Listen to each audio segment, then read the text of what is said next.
Hello दोस्तों, मैं हूं एडवोकेट ईशान, एक्सपर्ट वकील में आपका स्वागत है। दोस्तों, आज हम बात करेंगे legal right for the woman के बारे में, महिलाओं के अधिकार के बारे में। अगर देश की आबादी यानी कि महिलाओं को उनके अधिकार के बारे में मालूम हो जाता है तो उनका कोई भी गलत तरीके से फायदा नहीं उठा सकता है, इसीलिए उन्हें ये अधिकार मालूम होने ही चाहिए, जानने ही चाहिए। तो दोस्तों, वीडियो को अंत तक जरूर देखिएगा। दोस्तों, वीडियो शुरू करने से पहले आपसे निवेदन है कि अगर आपने अभी तक हमारे चैनल को सब्सक्राइब नहीं किया है तो अभी सब्सक्राइब कर लीजिए और साथ ही में बेल आइकन भी दबा दीजिए ताकि ऐसे ही लीगल नॉलेज, लीगल वीडियो जैसे हम अपलोड करें आप तक तुरंत पहुंच सके। इसके साथ ही आप हमें हमारे सोशल मीडिया प्लेटफॉर्म पर भी फॉलो कर सकते हैं। तो चलिए शुरू करते हैं।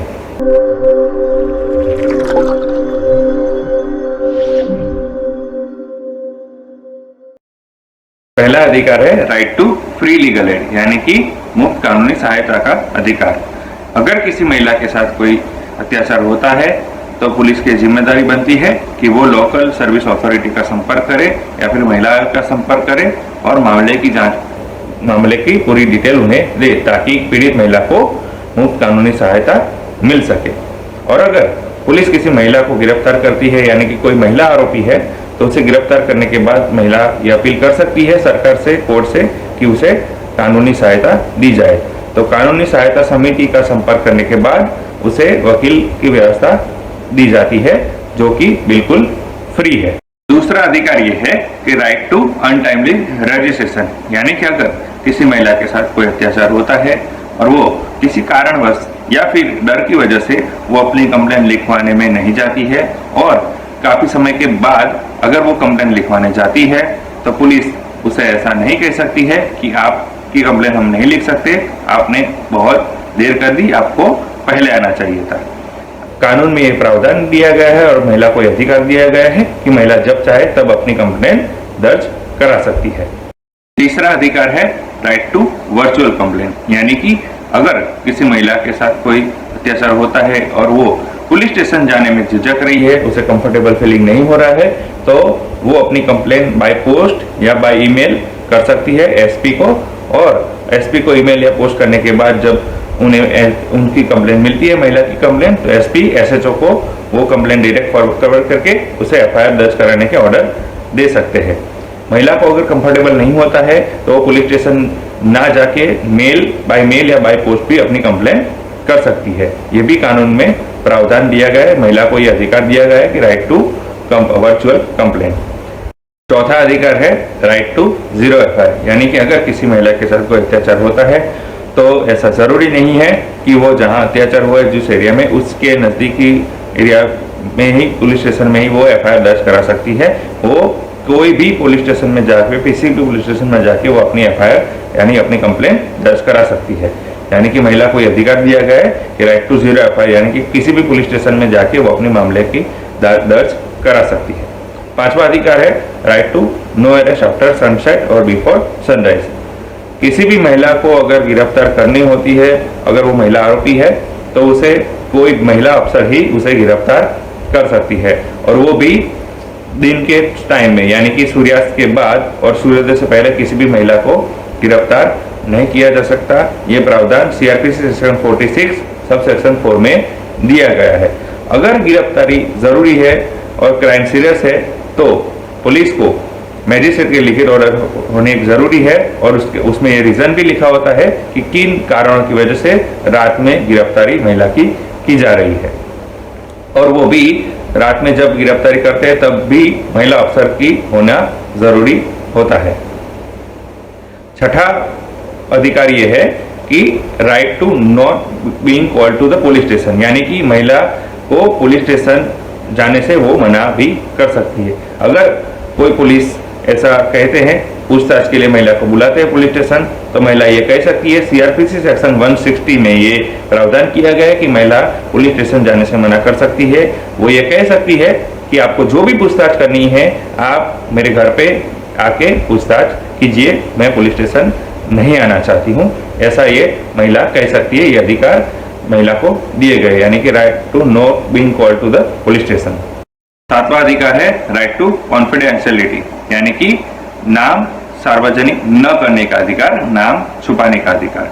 अगर किसी महिला के साथ कोई यौन पीड़ित महिला है या यौन शोषण होता है या रेप विक्टिम होती है तो उसे यह अधिकार है कि आईपीसी सेक्शन 228A के तहत यानी कि 228A के तहत वो अपना नाम छुपाने का अधिकार मांग सकती है और कोई भी मीडिया या कोई भी पुलिस या कोई मीडिया या कोई भी उसका नाम सार्वजनिक नहीं कर सकते हैं।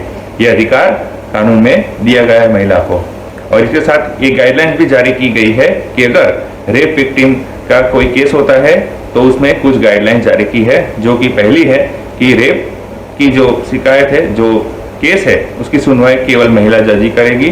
दूसरी गाइडलाइंस ये है कि रेप विक्टिम का यानी कि पीड़ित महिला का बयान केवल महिला अफसर की मौजूदगी में ही दर्ज होगा। तीसरी गाइडलाइन है कि पीड़ित महिला का बयान उसके परिवारजनों के सामने ही होगा। और चौथी गाइडलाइन ये है कि इस केस की सुनवाई 2 महीने के अंदर अंदर पूरी करने का पूरा प्रयास किया जाना चाहिए। तो ये गाइडलाइंस भी जारी की है और ये अधिकार दिया गया है महिला को कि उसका नाम सार्वजनिक न किया जाए। ये राइट टू कॉन्फिडेंशियलिटी उसे दिया गया है। 8वां अधिकार है गरिमा और शालीनता का अधिकार, यानी कि अगर कोई आरोपी महिला है तो उसकी मेडिकल जांच केवल महिला डॉक्टर ही कर सकती है या फिर किसी महिला अफसर की मौजूदगी में ही उसकी जांच होगी। यानी कि अगर आरोपी भले ही महिला हो तब भी उसे गरिमा और शालीनता का अधिकार दिया गया है। 9वां अधिकार है right to no sexual harassment, यानी कि अगर किसी महिला के साथ अपने वर्क प्लेस पर कोई सेक्सुअल हैरेसमेंट होता है और अगर वो कंप्लेन करती है सेक्सुअल हैरेसमेंट के बारे में तो उसे 90 दिन की पेड लीव दी जाएगी। यानी कि जब तक इंक्वायरी चल रही है तब तक उसे 90 दिन की पेड लीव दी जाएगी और इस 90 दिन के दौरान उसकी सैलरी में से एक भी रुपया नहीं काटा जा सकता है। ये अधिकार कानून में दिया गया है महिलाओं को, यानी कि right to no sexual harassment दिया गया है। 10वां अधिकार है right to equal pay out, यानी कि समान वेतन का अधिकार। अगर कोई महिला किसी पुरुष के बराबर ही वर्क करती है तो उसे भी उतनी ही सैलरी दी जाएगी जितनी एक पुरुष को दी जाए, यानी कि समान वेतन का अधिकार दिया गया है। कोई भी कंपनी या कोई भी ऑर्गेनाइजेशन महिला को उसके लिंग के आधार पर यानी कि पुरुष और महिला के आधार पर उसे वेतन में डिफरेंस नहीं कर सकती है। इक्वल पे आउट ही देना पड़ेगा वेतन में, यानी कि महिला को लिंग के आधार पर वेतन में भेदभाव नहीं किया जा सकता। यह अधिकार दिया गया है कानून में कि right to equal pay out. 11वां अधिकार है कि कन्या भ्रूण हत्या के खिलाफ अधिकार, यानी कि अगर किसी महिला को उसका गर्भ परीक्षण कराया जाता है तो वो भी एक अपराध है, गैर कानूनी है। और कन्या यानी कि किसी भी महिला को जीने का पूरा अधिकार है। अगर वो बच्चा है, वो महिला है, तो उसे गर्भपात करा के उसे गिराने की जो कोशिश होती है, उसकी जांच होती है, वो बिल्कुल गलत है और उसके खिलाफ महिला को अधिकार दिया गया है कि वो कन्या भ्रूण हत्या के खिलाफ मामला दर्ज करा सकती है। और ऐसा परीक्षण करने के टेस्ट पर भी पाबंदी लगा दी गई है। अगर कोई डॉक्टर गर्भ परीक्षण करता है यानी कि जन्म से पहले ये टेस्ट करता है, बताता है कि बच्चा है यानी कि लड़का है या लड़की, तो उस डॉक्टर का लाइसेंस तक भी रद्द हो सकता है, साथ ही में उसे जेल भी हो सकती है। और यानी कि महिला को अधिकार दिया गया है कि कन्या भ्रूण हत्या के खिलाफ उसे अधिकार दिया गया है। 12वां अधिकार है डोमेस्टिक वायलेशन एक्ट के तहत अधिकार, यानी कि अगर किसी महिला के साथ किसी ससुराल में मानसिक या फिजिकली टॉर्चर होती है यानी मानसिक या शारीरिक प्रताड़ना होती है तो वो डोमेस्टिक वायलेशन एक्ट के तहत अपनी शिकायत दर्ज करा सकती है। ये अधिकार भी महिला को दिया गया है। 13वां बेनिफिट ये है मैटरनिटी बेनिफिट राइट, यानी कि मैटरनिटी बेनिफिट एक्ट 1961 के तहत ये अधिकार दिया गया है कि अगर कोई महिला प्रेग्नेंट होती है तो उसे 26 वीक यानी कि 26 हफ्तों की लीव दी जाएगी और इन दौरान उसकी सैलरी में से एक भी रुपया काटा नहीं जा सकता है। साथ ही में अगर प्रेग्नेंट होने के कारण वो लीव पे जाती है तो कोई भी कंपनी उसे नौकरी से नहीं निकाल सकती है। और अगर कोई कंपनी प्रेग्नेंट होने के कारण किसी महिला को निकालती है तो उस पर कानूनी कार्यवाही हो सकती है और उसमें 3 साल तक की कैद हो सकती है। 14वां अधिकार है संपत्ति पर समान अधिकार, यानी कि प्रॉपर्टी में इक्वल राइट्स। अगर पिता की संपत्ति है तो उसमें भाई और बहन यानी कि दोनों का समान अधिकार होता है। अगर पिता वसीयत करके जाते हैं तो वसीयत के मुताबिक उन्हें हिस्सा मिलता है और अगर वसीयत नहीं करके जाते हैं तो जितना अधिकार सब पिता की संपत्ति पर एक भाई का होता है उतना ही अधिकार एक बहन का भी होता है। अगर पति की संपत्ति की बात करें तो पति की जो पुश्तैनी यानी कि पुश्तैनी जो संपत्ति है उसमें महिला का अधिकार नहीं रहता है, लेकिन जो पति की अर्जित की गई संपत्ति है यानी कि पति की खुद की संपत्ति है उस पर उसका अधिकार मिलता है।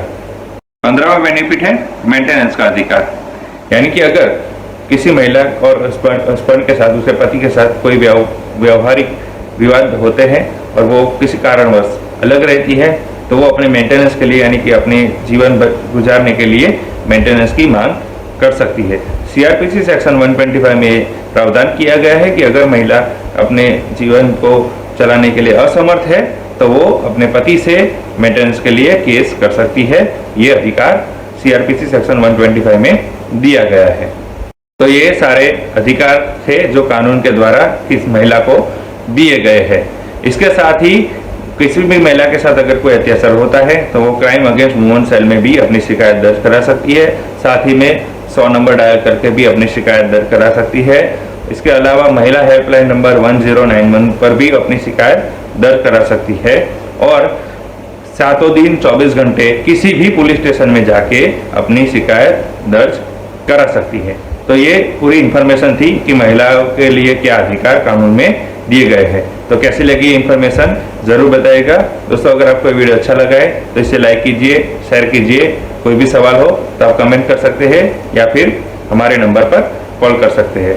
दोस्तों अगर आपने अभी तक हमारे चैनल को सब्सक्राइब नहीं किया है तो अभी सब्सक्राइब कर लीजिए और साथ ही में बेल आइकन भी दबा दीजिए ताकि ऐसे लीगल नॉलेज, लीगल वीडियो जैसे हम अपलोड करें आप तक तुरंत पहुंच सके।